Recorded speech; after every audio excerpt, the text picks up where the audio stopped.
On the surface, the Jacksons seemed to have it all. Marcus Jackson, 42, was a successful real estate developer in Atlanta's booming market. His new wife, Jasmine, 27, turned heads wherever she went.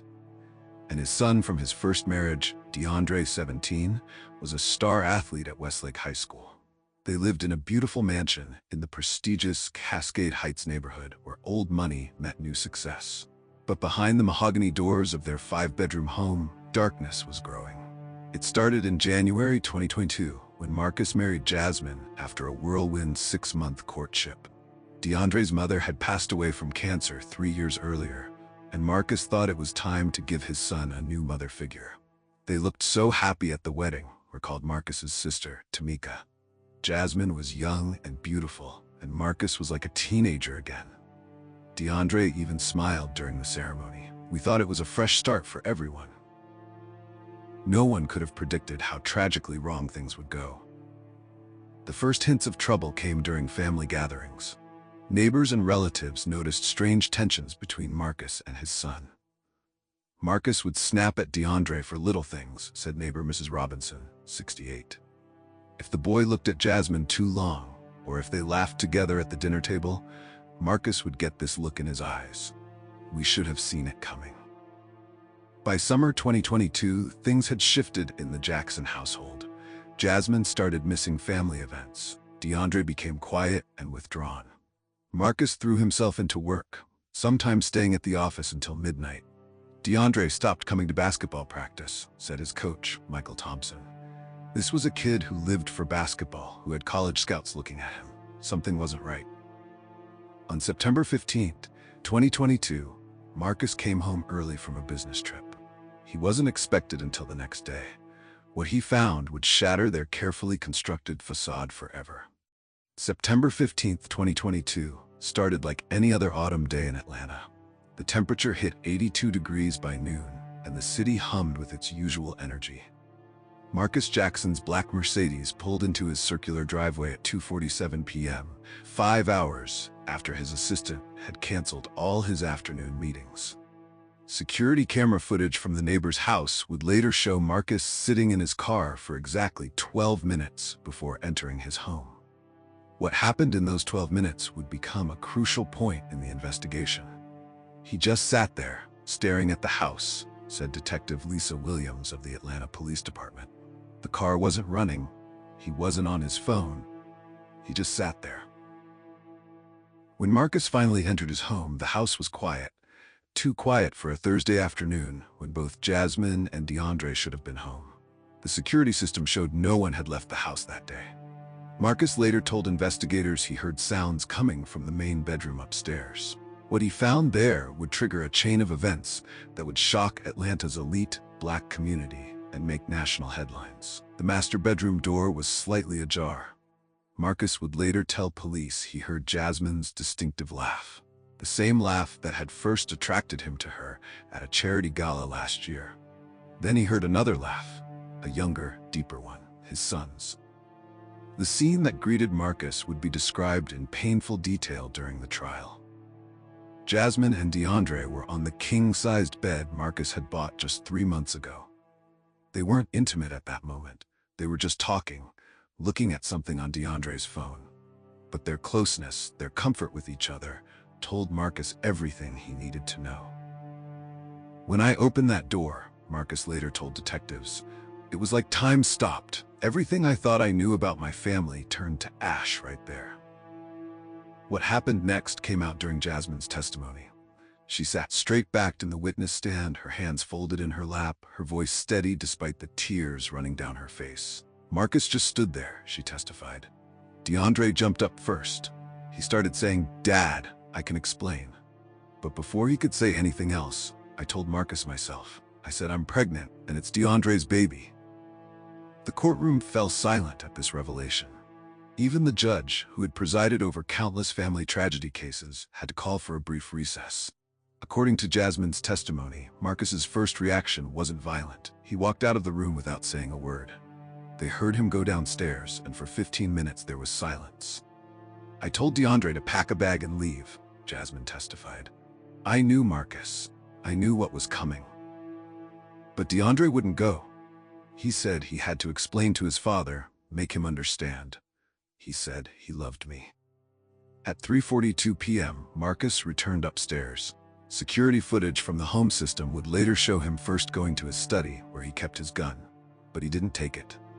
Instead, he grabbed the sterling silver baseball bat that had been presented to him at a charity event, an ironic symbol of his philanthropic work with inner-city youth sports programs. DeAndre was sitting on the edge of the bed when his father returned. Jasmine had moved to the corner of the room, one hand protectively over her stomach. "I kept saying, 'Marcus, please,'" Jasmine testified, "but it was like he couldn't hear me." His eyes were focused on DeAndre, and there was something in them I'd never seen before. What happened next was pieced together from Jasmine's testimony, physical evidence, and Marcus's own confession. The first blow caught DeAndre on the shoulder as he tried to stand. The second hit him in the back as he attempted to shield himself. DeAndre didn't fight back, Jasmine told the court, her voice breaking. He just kept saying, "I'm sorry, Dad, I'm sorry," over and over. The medical examiner would later count 17 distinct blows. The fatal one was the 9th, a strike to the temple that caused immediate brain trauma. At 4:03 p.m., Jasmine managed to call 911. The recording would later be played in court. "Operator, 911, what's your emergency? Please come. He's killing him. Marcus is killing DeAndre. What's the address?" Jasmine, 4892 Cascade Heights Drive. "Please hurry. There's so much blood." Police arrived 6 minutes later. They found Marcus sitting on the bedroom floor, cradling his son's body. The silver bat, now stained red, lay forgotten in the corner. News of the tragedy spread quickly through Atlanta's affluent Black community. The Jacksons weren't just any family. They were symbols of success, of making it in a system that often seemed stacked against them. "This family represented something to us," said Reverend James Mitchell of Greater Hope Baptist Church. Marcus had built himself up from nothing. DeAndre was headed to college on a scholarship. They were living the dream. And then, the news crews arrived before the coroner's van had even left. Channel 2 Action News broke the story at 6 p.m., interrupting regular programming. By nightfall, Cascade Heights Drive was lined with satellite trucks, their lights illuminating the manicured lawns like some macabre theater. "I've never seen anything like it," said Officer James Williams, first responder on the scene. "Usually in domestic cases, there's screaming, chaos. But Marcus just sat there, holding his boy, as quiet as death itself." Detective Sarah Martinez led the investigation. A 20-year veteran of Atlanta PD's Homicide Division, she'd seen her share of family tragedies, but this was different. "The crime scene told a story of escalation," Martinez explained. "There were signs of a struggle, but only defensive wounds on the victim. DeAndre never threw a single punch at his father. That stays with you." In the interrogation room, Jasmine revealed the full story. The affair had started 3 months after the wedding, during a time when Marcus was frequently traveling for business. "DeAndre would help me with things around the house," Jasmine told detectives.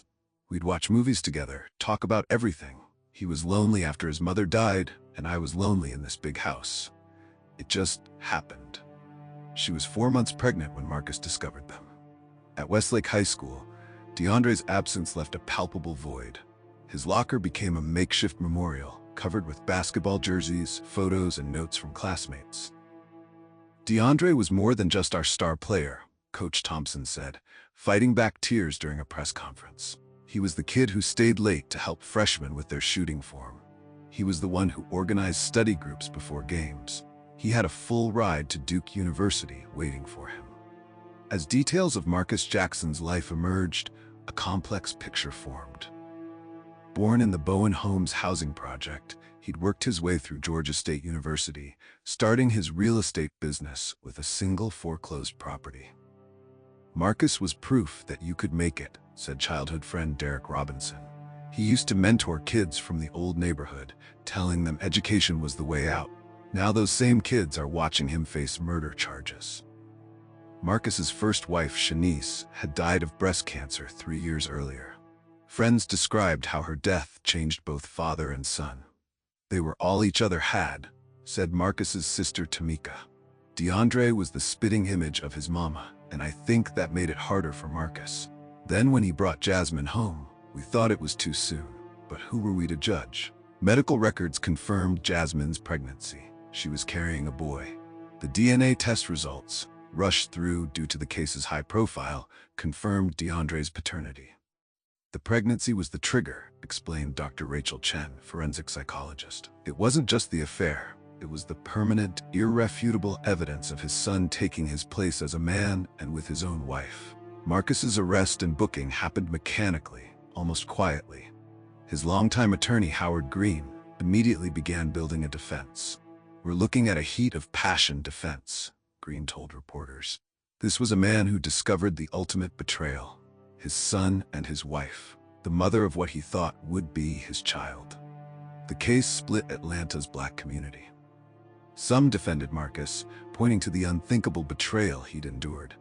Others saw him as destroying the very future he'd worked so hard to build for his son. "This case forces us to look at uncomfortable truths," said Dr. Michael Johnson, sociologist at Morehouse College. "About masculinity, about power, about how we handle family trauma in our community." By October 2022, the story had gone national. Major networks descended on Atlanta, each trying to get exclusive angles on what they called the Cascade Heights horror. Inside Edition ran a special titled "Love, Betrayal, and Murder in Atlanta's Black Elite." CNN's Don Lemon hosted a town hall discussing domestic violence in affluent African-American families. Social media exploded with hashtags "Justice for DeAndre" and "Atlanta Tragedy" trended for weeks. While Marcus sat in Fulton County Jail, Jasmine faced her own struggles. She moved in with her sister in Stone Mountain, trying to avoid the media spotlight while dealing with her high-risk pregnancy. "I loved them both," she told Essence magazine in an exclusive interview. "I know people won't understand that. Sometimes I don't understand it myself. But DeAndre, he had his father's ambition, but his mother's gentle heart." As prosecutors built their case, disturbing patterns emerged. Cell phone records showed hundreds of text messages between Jasmine and DeAndre. Security cameras caught late-night swimming pool encounters. Credit card statements revealed secret lunches when Marcus was supposedly at work. "They weren't even trying to hide it toward the end," Detective Martinez noted. "It's like they were in their own world, thinking love would somehow make it okay." From jail, Marcus wrote daily letters to his dead son. These would later be introduced as evidence of his mental state. "Dear DeAndre, remember when you were 6 and I taught you to ride that blue bike? You fell so many times, but you never cried. You just got back up. You were always stronger than me. How did we end up here, son? How did I become the monster who took away everything you could have been?" Duke University's basketball coach made a powerful statement at a press conference. "DeAndre Jackson wasn't just another recruit. He was going to be special. We had plans for him to start as a freshman. Now, instead of watching him play in Cameron Indoor Stadium, we're all watching this tragedy unfold." Westlake High School retired DeAndre's number 23 jersey in a ceremony that brought together students, teachers, and even rival schools. "He would have hated all this attention," said his best friend, Marcus Thompson Jr. D was humble. Even when scouts came to games, he'd pass the ball, make sure everyone got their shots. That's who he was. As Jasmine's due date approached, new legal questions arose. Would the baby have inheritance rights to both father's and grandfather's estates? Would Marcus have any legal rights as the child's grandfather? Her doctor, Dr. Patricia Williams, observed, "She talks to the baby about DeAndre every visit. She wants this child to know his father was more than just a headline." In November 2022, Marcus attempted suicide in his cell. Guards found him trying to hang himself with his bedsheet. "I keep seeing him," he told the prison psychiatrist. "Every night, DeAndre stands in my cell. He doesn't say anything. He just looks at me with his mother's eyes." The extended Jackson family fractured. Some supported Marcus, viewing Jasmine as a seductress who destroyed their family. Others stood by Jasmine, seeing her as another victim of Marcus's rage. "Sunday dinners used to bring 30 people to Mama's house," Tamika explained. "Now we can't even be in the same room." One tragedy turned into 100 little ones. The trial started in January 2023. The courthouse steps became a daily spectacle of protesters, supporters, and media. Inside, the prosecution painted Marcus as a controlling man whose pride led to murder. The defense portrayed him as a loving father driven to temporary insanity by ultimate betrayal. The prosecution opened strong. Assistant District Attorney Regina Harris stood before the jury, her voice steady and clear. Ladies and gentlemen, this isn't a story about betrayal. This is a story about control. When Marcus Jackson couldn't control his son, couldn't control his wife, he chose to destroy what he couldn't control. The defense countered with emotion. Howard Green addressed the predominantly black jury. Put yourself in Marcus Jackson's shoes. Everything he built, everything he worked for, was betrayed in the most intimate way possible. This wasn't a premeditated murder. This was a father's heart shattering.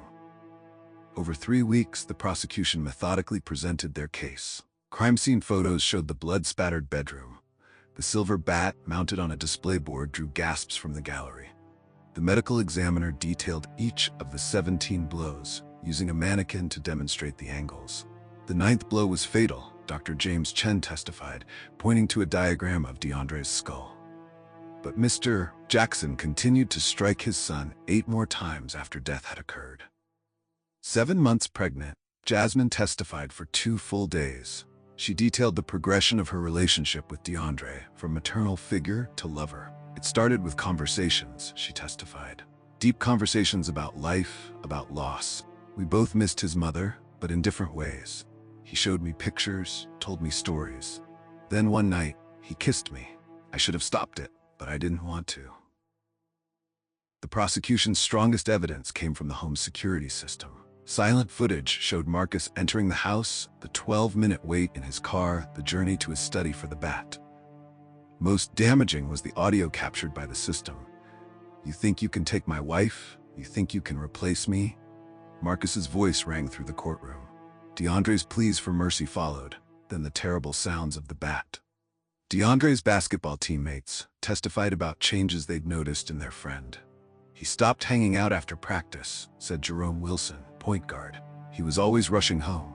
We teased him about having a secret girlfriend. We had no idea." Psychologists testified for both sides. The defense brought Dr. Michael Foster, who specialized in trauma response. Mr. Jackson experienced what we call acute betrayal trauma. In that moment, he wasn't seeing his son. He was seeing the destruction of everything he'd built. The prosecution countered with Dr. Sarah Martinez. This wasn't a momentary lapse. The defendant had 12 minutes in his car to consider his actions. He chose the bat over his gun because he wanted his son to suffer. Against his attorney's advice, Marcus insisted on testifying.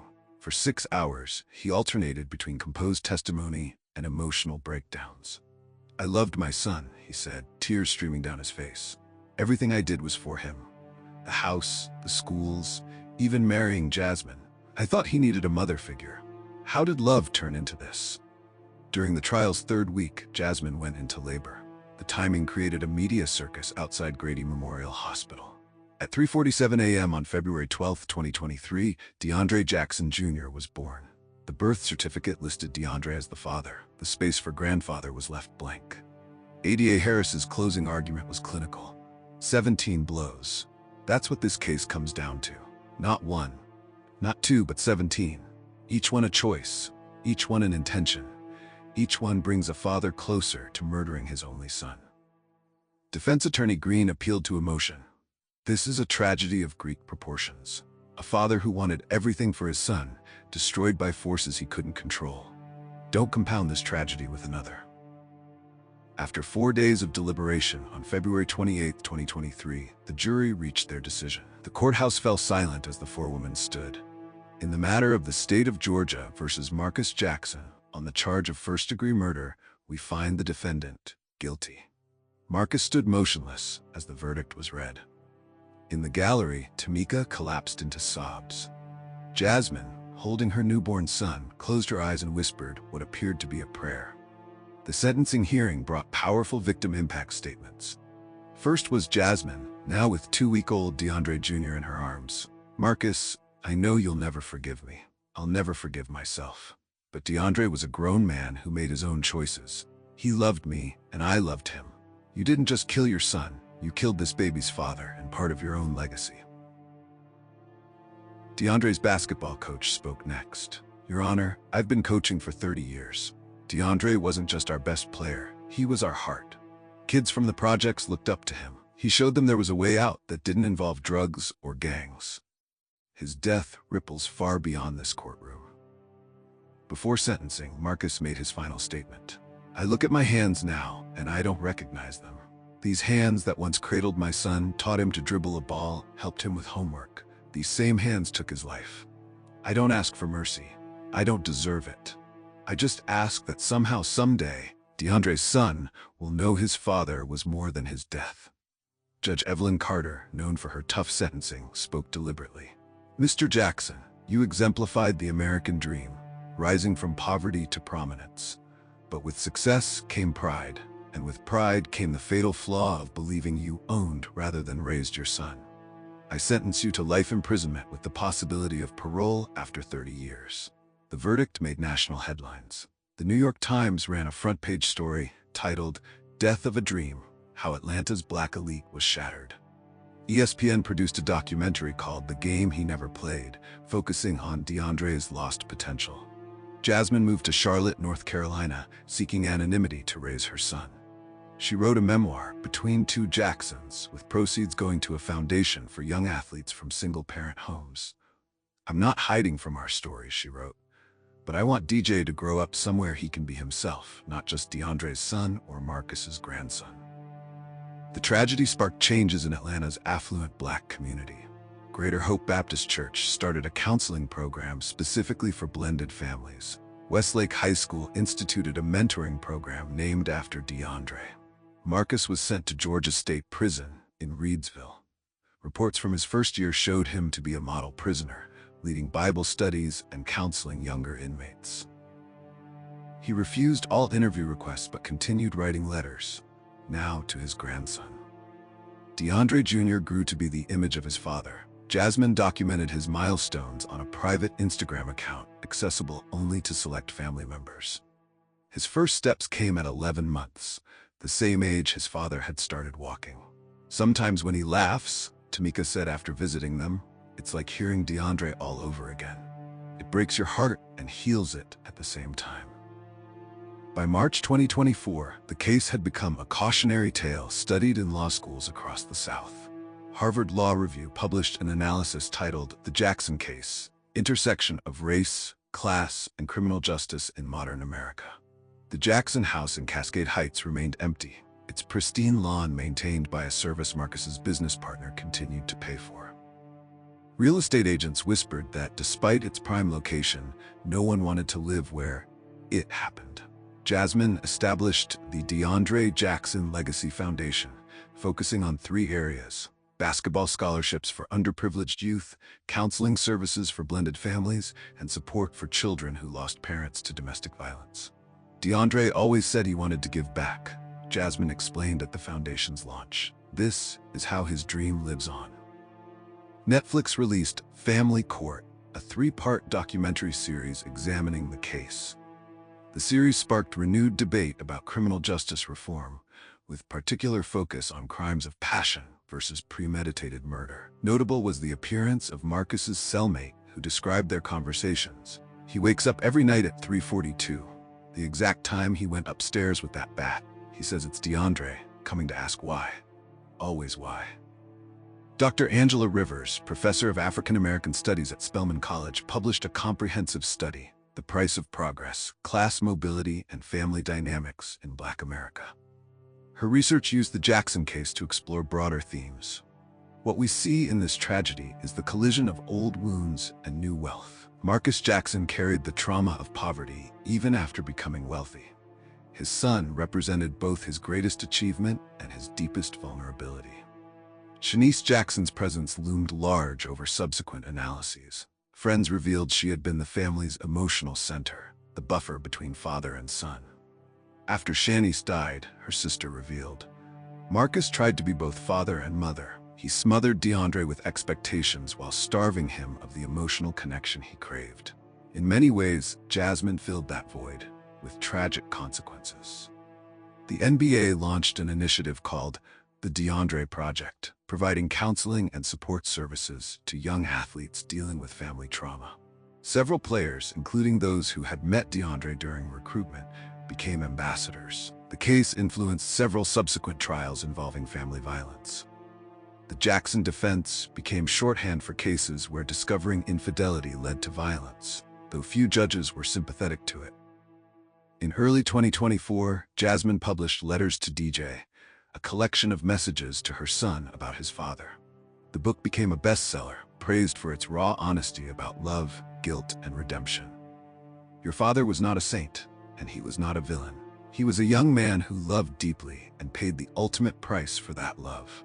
Your grandfather was not a monster, but a man whose love turned to poison when mixed with pride. Both of them live in you, but you will write your own story.